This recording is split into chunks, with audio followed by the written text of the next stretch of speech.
welcome back to my channel. So I have been on a bit of a Ninebark spree lately, so here is another Ninebark that I wanted to share with you that I'm adding to my garden today. This one is called a summer wine Ninebark. So really like this one. The foliage is very burgundy. It doesn't have much orange in it. It's really deep wine burgundy color, and I really like it. And I wanted to read to you some of the specifics that came as part of this tag, and I will share that with you. So this one is also a proven winners Ninebark. Let me just focus. So this one is a proven winners Ninebark as well. Summer wine is the name.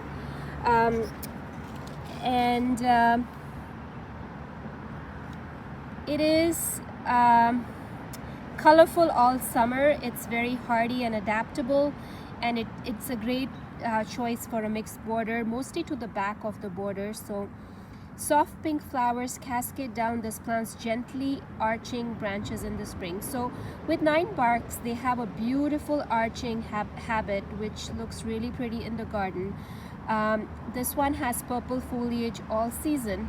It's compact and it has an arching habit. I think this one will probably get about 7 feet tall. It's adaptable to most soils, and what's recommended with Ninebark in terms of pruning is to not prune it. If you really need to prune it, just only remove the dead, diseased branches. Do not try to prune it to shape it, because it'll lose its natural vase-shaped flow within the shrub. So it needs good air circulation, and it's good to apply a controlled release fertilizer in spring. So very excited to add this one to my collection. The tag does say that it'll get 5 to 6 feet tall and wide, which is great, and it's hardy from USDA zone 3 to 8. So extremely hardy shrub. It is going to be very pretty in the garden with this foliage, and I want to kind of add it in this spot here towards the back near my fence, so that it can contrast with all the green shrubbery and foliage that already exists. Ignore this shrub over here. It is a fragrant snowball shrub that I added, which was dying in another location, and I moved it here, and it does not look healthy here either. So I'm just gonna wait it out this season and see what happens in spring with it.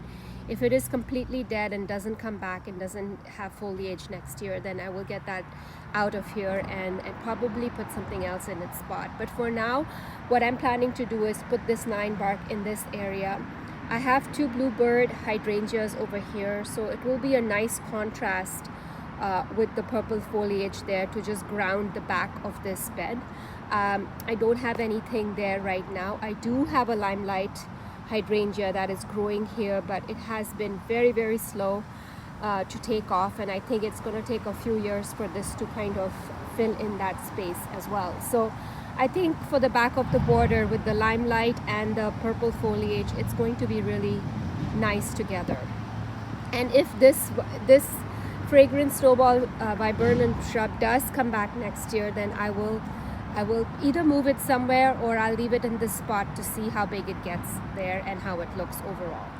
So just wanted to give you an idea of where this Ninebark is going to go. Really excited to add yet another Ninebark to my collection. I have other Ninebarks that I've recently added, ginger wine as well as tiny wine, and so this is the third wine, summer wine, that I'm adding to my collection. I'll put links to those other videos in the description below, where I talk about the other 2, and you can check them out. So I'm going to put this in the ground, and I'll show you what this looks like. Here it is. The summer wine Ninebark is in the ground. What I ended up doing is I ended up removing that snowball it was the fragrant snowball, fragrant viburnum, Chinese viburnum, out of there, because it was kind of, I felt like there wasn't going to be enough space for it to grow in that spot, and I kind of want this purple foliage in this spot. So because I have so much other green foliage that I think this will be a good backdrop. And what I'll do is in that spot there next year, I will probably add another hydrangea there because I think it will look really nice. Probably maybe either a tough stuff or some kind of a hydrangea that matches this bluebird hydrangea. I might add it in that section there. I think that would be good, something that doesn't get too tall, because I do have a limelight there as well. So I have two limelights on either sides of this 9-bark. So once they grow and fill in, I think this will be enough for the back border, and then I can probably add some lower plants in the front. So I'm not decided on what I'm going to do in that spot next year. I'm going to leave it the way it is for now. When I scratched the bark of the viburnum, it was green, so that is a way for me to tell that it is still alive. So I have moved it into a back area where I kind of move all my plants that I'm trying to save or test and see if they are okay. So I've kind of for now moved it in a back area. I'm going to see what it does next year, and then I will either, if I love it there, I'm going to leave it there. If not, I might move it. So here it is. This is the summer vine 9-bark, and it's in the ground. I wanted to share this with you. It's a beautiful shrub, native shrub. If you want to add it to your landscape, it has beautiful burgundy purple foliage that's going to stay this color the whole season from summer until fall, and it is going to get really pretty flowers. It's going to be covered in these pinkish white blooms that are going to look more pink against this burgundy foliage. So excited about that, and how this is going to shape up and kind of fill in this area. So thanks so much for watching this video, and I hope to keep you updated on how this shrub does and other plants in my garden. Please hit the subscribe button to follow my garden and my videos. Thank you.